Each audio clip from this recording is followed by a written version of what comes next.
Hello, everybody. I'm Erica Leroy. I'm here with the wonderful Michelle Renee, and we are the founder and hostess of what used to be called Softcock Appreciation Week. And we are here today to share with you our big news that we are rebranding. And we have a new name, a new look, and our new name is It Doesn't Have to Be Hard. Let I that love sink in. it. Yes. Yeah. Yeah. And what we want to do today is just give you a little bit of information about why we decided to make this change and help you know how to find us and share that our community is always growing, always wanting to be more inclusive. And we're really excited for this switch, which allows us to do that and be in a time that is a little bit tricky in the world to be talking about sex and intimacy and education, that we're going a little underground right now. And we want to make sure that you can find us and be part of what we're doing. So let's see where to begin. Where we left off was last November, we had our third annual Softcock Week, and it was the week after the election. So we can all just take a moment to feel we've all come through what has happened in 7 months. Which is a lot. Which is a lot. Yeah. And especially right now in the work that we do around being health advocates, there's a lot of people who are at risk for losing their health care and losing what they need. So more and more to be able to help create resources for people to find what it is that they need and support and education and information. This is a really important time for us to be coming back up. And Softcock Appreciation Week was something that we were doing annually. And it was a lot of work to do that annually. A lot. It was a lot. There's a lot. So there's a shift that's also happening, which is that with It Doesn't Have to Be Hard, we're really looking at how to be more of a year-round resource. So Michelle, will you just take a little brief moment and share a little bit about the history of what was, so that then we can talk a little bit about what is happening moving forward? Yeah, I think what's important to know is that Softcock Week was like shot from the hip. It was a culmination of a couple interviews where I kept saying how frustrating it was to have men approach me with questions and concerns about how their penises were functioning that felt like just this lack of education. Softcock Week was the name for, a few reasons. It was in your face. It was done with a little bit of like behind the scenes research, but I had no idea the impact that name would have on a lot of different people, some positive, some negative, probably plenty that didn't really think much of it, right? And so I love starting things. I really am not good at the completion of them. And so I think it's great to have Erica, continuing this project in her own vision. And I think part of that in changing the name, it makes so much sense in so many ways, just to be something that is a little easier to swallow, right? And I think that I tend to come into a room kind of loud and obtuse. And I think this change reflects just a lot of changes in how even just spreading it out over the year is a softer approach than having this really punch of a week of intense programming. So this is exciting. And certainly that punch, I came in hard and like, let's really ram it, 14 interviews instead of 7. And every single day we're doing something. And while it was really wonderful, what I really took away from last year is, we have such rich content and so much good information. But, long form interviews are hard for people to listen to. Not everybody wants that. And also what I really loved was the in-person, the Zoom, the daily Zooms where people could come together and share was so heartwarming. And I really see how that is something that for me, I want to be able to do more of, and what's sustainable. What I love about our work together for Michelle really is such a guide around, it doesn't have to be hard.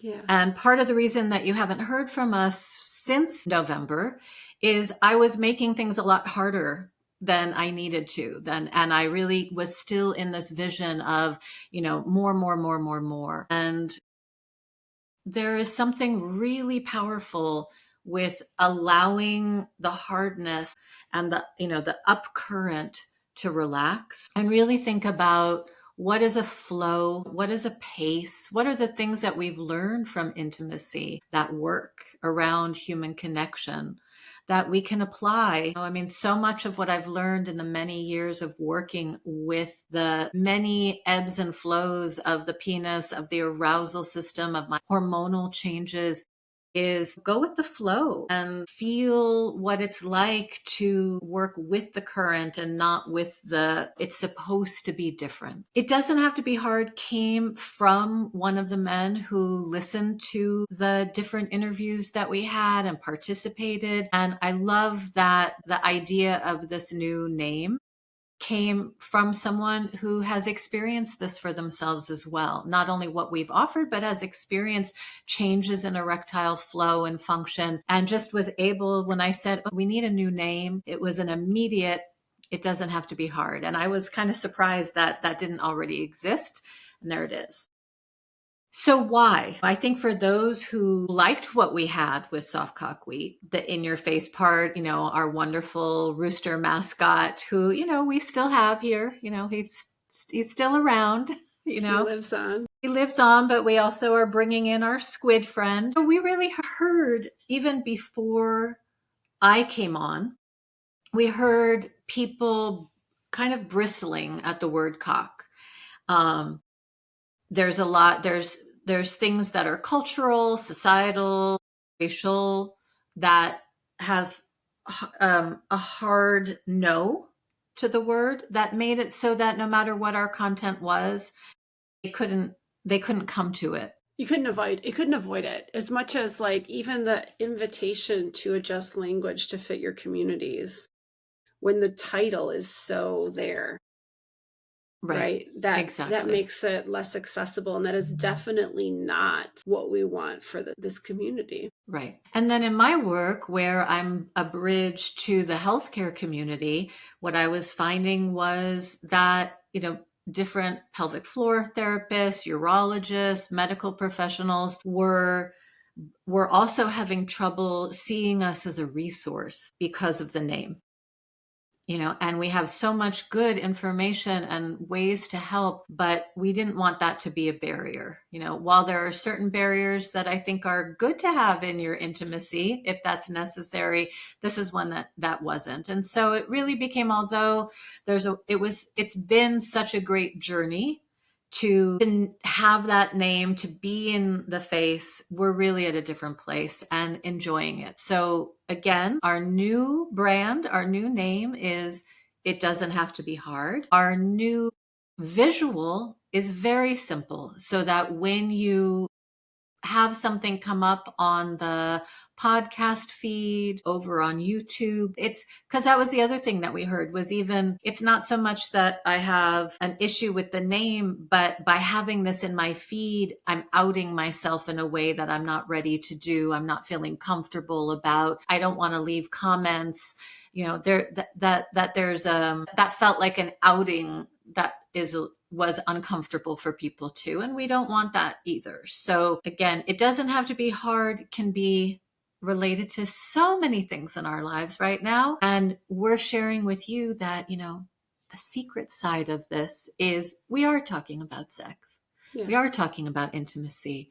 We are talking about the world that we live in and the pressures that are on us in so many ways. And so much of what we're trying to do is break down the bigness of stress and how stress impacts our arousal system, our ability to connect, and find all the different ways that we can share with each other the hacks that we're finding so that this journey that we're on as human mammals, just doesn't have to be hard to be full of pleasure.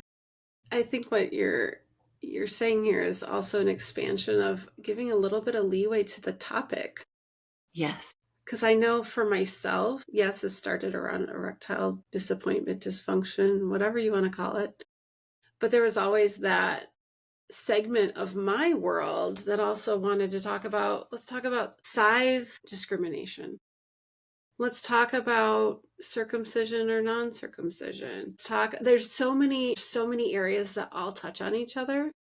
And it kind of felt like we were in this really narrow container. And now with this change of name, it just feels like we're getting more and more expansive.